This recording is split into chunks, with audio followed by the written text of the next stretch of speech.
আজকের গল্প জাদুকরি বাতি নীল আলো। শহরের এক কোণে একটা পুরনো লণ্ঠনের দোকান আছে। দিনে তা বন্ধ, কিন্তু রাত হলে দোকানের ভিতর থেকে নীলাভ আলো ঝলমল করে। লোকজন বলে, যে দোকানে লণ্ঠন জ্বলে তার আলোতে সত্যি কিছু দেখা যায়। লিমা, এক কৌতূহলী তরুণী, রাতে সেই দোকানের সামনে যায়। দোকানের কাচের জানালায় নীল আলো ফুটছে।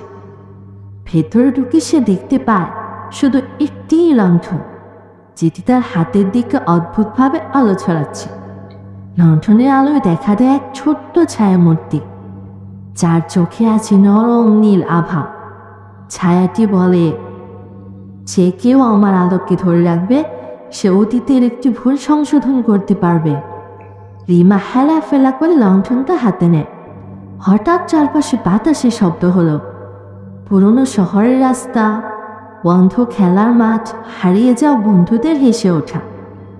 লণ্ঠনের নীল আলো এক একই সব দৃশ্যকে জীবন্ত করে তুলল। রিমা বুঝল, এই আলো হারানো স্মৃতি ফিরিয়ে দিতে পারে। শেষে সে এক মুহূর্তের জন্য চোখ বন্ধ করে মেলল।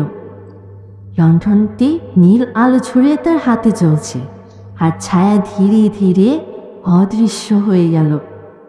রিমা জানল, যখনই সে লণ্ঠন জ্বালাবে হারানো মুহূর্তগুলো আবারও জীবন্ত হয়ে উঠবে। কিন্তু অন্য কেউ তা কখনোই দেখবে না। ধন্যবাদ।